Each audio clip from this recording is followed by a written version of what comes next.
Good morning everyone. आज फिर से हम लोग नया लेक्चर लेके आए हैं और क्वेश्चन की प्रैक्टिस की सीरीज़ में हम लोग नया लेक्चर लेके आए हैं और इनको भी हम लोग सॉल्व करेंगे। तो ध्यान रखिएगा, आज हम लोग जो सॉल्व करने वाले हैं इनके पीछे आपका जो लॉजिक है उसको समझना है और फिर उसके बाद क्वेश्चन को आपको सॉल्व करना है। तो देखते हैं, पहला क्वेश्चन कह रहा है maximum number of hydrogen bonding in son by. देखिएगा, क्वेश्चन कह रहा है कि मैक्सिमम नंबर्स, ध्यान दीजिएगा, दो तरीके के क्वेश्चन आते हैं। कैसे कैसे क्वेश्चन आते हैं? दो तरीके के आते हैं। एक तो है स्ट्रॉन्गेस्ट हाइड्रोजन बॉन्ड कौन बनाता है, दूसरा आता है कि how many numbers are greater hydrogen bond formation. तो उसमें क्या होगा कि यहाँ पे ज़्यादा से ज़्यादा नंबर ऑफ हाइड्रोजन बॉन्ड कौन फॉर्म करता है। तो देख लीजिएगा, सबसे पहले दो आंसर तो होंगे नहीं, क्योंकि हाइड्रोजन बॉन्ड ना तो सेलेनियम बनाएगा और ना ही आपका सल्फर बनाएगा। देखिए, हाइड्रोजन बॉन्ड कौन बनाते हैं? हाइड्रोजन बॉन्ड ऑक्सीजन बनाता है, हाइड्रोजन बॉन्ड नाइट्रोजन बनाता है, हाइड्रोजन बॉन्ड फास्फोरस बनाता, फ्लोरीन बनाता है और Cl माइनस बनाता है। याद रखना, Cl माइनस बनाता है, ना कि Cl नहीं बनाएगा, Cl माइनस बनाएगा। उसके पीछे हमने बताया है, ये आप NCERT जब आप पढ़ेंगे तो स्टेट्स ऑफ मैटर में उन्होंने लिख दिया है। ओके, तो यहाँ पे दो तो बनाएंगे नहीं। अब ये कितना हाइड्रोजन बॉन्ड बनाता है वाटर में? अगर आप देखें तो यहाँ पे दो हाइड्रोजन बॉन्ड बना लेगा, क्योंकि टेट्राहाइड्रली वो अरेंज्ड रहता है। यहाँ पे अगर आप देखें तो एक हाइड्रोजन बॉन्ड बनाता है। तो यहाँ पे पूछा गया है कि maximum number of hydrogen bond, तो आंसर हो जाएगा फर्स्ट इज करेक्ट वन। अगला क्वेश्चन देखते हैं, which of the following only pi bond. ध्यान रखिएगा, पाई बॉन्ड सिर्फ हो, सिग्मा बॉन्ड उसमें ना हो। तो यहाँ पे B2 के केस में देखते हैं, सबसे पहला ऑप्शन है B2। तो B2 का इस टाइप से हम लोग लिखेंगे। B2 किस टाइप से लिखेंगे? इस टाइप से। तो यहाँ तो एक सिंगल बॉन्ड है, तो यहाँ पे सिग्मा होना चाहिए, लेकिन ध्यान रखना यहाँ पे सिग्मा नहीं होता है, सिंगल बॉन्ड है, फिर भी एक पाई होता है। अगर आप MOT से निकालेंगे तो वहाँ पे आपको पता चल जाएगा। ऐसे ही अगर आप C2 के केस में देखें तो इस टाइप से, यहाँ पे दोनों के दोनों सिग्मा, एक भी सिग्मा नहीं होता, यहाँ पे दोनों के दोनों पाई बॉन्ड होते हैं, इसलिए ये आपका दूसरा भी हो जाएगा। N2 के केस में देखें तो N2 का स्ट्रक्चर बनता है कुछ इस टाइप से, और यहाँ पे अगर आप देखें तो एक सिग्मा होता है और दो पाई।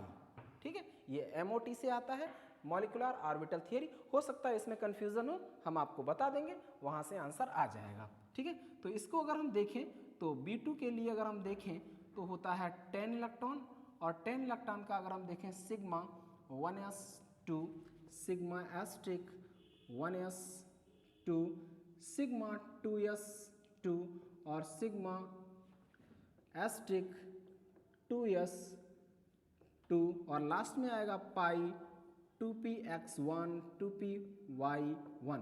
तो देखिए, दो इलेक्ट्रॉन आपके पाई ऑर्बिटल में है, तो यहाँ पे दो इलेक्ट्रॉन मिलकर के एक सिग्मा एक बनाता है बॉन्ड, और वो एक बॉन्ड होगा पाई बॉन्ड। तो याद रखना, हर जगह सिंगल बॉन्ड हो इसका मतलब ये बिल्कुल भी नहीं है कि वो सिग्मा बॉन्ड होगा, पाई भी हो सकता है। ओके, और इसका तो आपको पता ही होगा, इसमें क्या करेंगे, C2 के केस में यहाँ पे दो दो कर देंगे तो आंसर आ जाएगा। तो आंसर हो जाएगा आपका फोर्थ, क्या हो जाएगा, 1 and 2 आर करेक्ट। ओके, ये कह रहा है highest melting point would be. देखिए, मेल्टिंग पॉइंट की बात करना चाहता है। मेल्टिंग पॉइंट ज़्यादा किस में होगा? जहाँ पे मेल्टिंग पॉइंट ज़्यादा होगा, हम सबसे पहले देखते हैं कोवेलेंट कंपाउंड और आयनिक कंपाउंड में।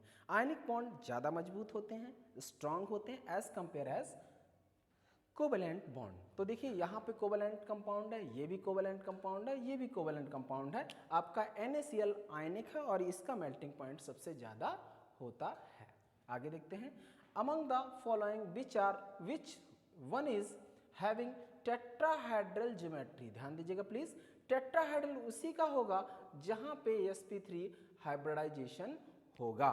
तो देख लीजिएगा, यहाँ पे हाइब्रिडाइजेशन क्या है, देखिए इसका, देखिए HCF4 अगर आप देखना चाहें, HCF4 में अगर आप देखना चाहें तो इस टाइप से हाइब्रिडाइजेशन हो जाएगा sp3d2, 4 बॉन्ड हैं, 2 लॉन पेयर है। यहाँ पे अगर हम देखें CH4 के केस में देखें तो यहाँ पे कुछ sp3 हाइब्रिडाइजेशन हो जाएगा, और H3PO4 में देखें, H3PO4 में देखें, अगर हम H3PO4 में देखते हैं H3PO4 में देखते हैं तो यहाँ पे 1 2 3 4 सिग्मा बॉन्ड हैं, sp3 हाइब्रिडाइजेशन होगा तो आंसर हो जाएगा 2 and 3, तो चौथा आंसर आपका करेक्ट हो जाएगा। इसके बाद आता है अगला वाला क्वेश्चन 25 नंबर क्वेश्चन कहता है for the reaction 2Cl gas Cl2 gas में कन्वर्ट हो रहा है और इसमें थर्मोडायनेमिक्स के अकॉर्डिंग डेटा आपका दिया गया है, तो कैसे सॉल्व करेंगे। ध्यान दीजिएगा, सबसे पहली बात है कि दो गैस के मॉलिक्यूल एक गैस के मॉलिक्यूल में कन्वर्ट, दो गैस के एटम एक गैस के मॉलिक्यूल में कन्वर्ट हो रहा है। इसका मतलब है कि हलचल कमी होगी, 2 से 1 बन रहा है। इसका मतलब है कि डेल्टा एस जो है वो निगेटिव होगा, यानी कि डेल्टा एस लेस देन 0, मतलब रैंडमनेस कम हो रही है। रैंडमनेस कम होगी तो डेल्टा एस का वैल्यू निगेटिव होगा, निगेटिव का मतलब 0 से छोटा होगा। एक चीज़ समझ में आई। दूसरी चीज़ एक और ध्यान दीजिएगा कि यहाँ पे बॉन्ड बन रहा है, देखिए एटम मिलकर के बॉन्ड बना रहे हैं। अब जब भी बॉन्ड बनता है हमेशा एनर्जी रिलीज होती है, हमेशा एनर्जी क्या होगी, रिलीज होगी। तो डेल्टा एच का वैल्यू भी क्या होगा, निगेटिव होगा। क्या होगा, डेल्टा एच का वैल्यू भी निगेटिव होगा। मतलब अगर हम देखें तो डेल्टा एच जो है वो लेस देन 0 होगा। तो देखो दोनों चीज़ें लेस देन 0, कौन सा ऑप्शन है, सेकंड। अगर आप देखें तो less than 0 and less than 0, so answer आपका सेकंड हो जाएगा। तो देखिए ये हमने क्वेश्चंस को सॉल्व किए हैं। ये लगातार हम ऐसे वीडियो आपको देते रहेंगे और आप मेरा सहयोग करेंगे तो आप जिनको ज़रूरत है उनके लिए ये वीडियो आप पहुंचा दें, आपकी बहुत बहुत मेहरबानी होगी। Thank you for cooperation. पढ़ते रहिए, मस्त रहिए और ज़बरदस्त रहिए। Okay, thank you.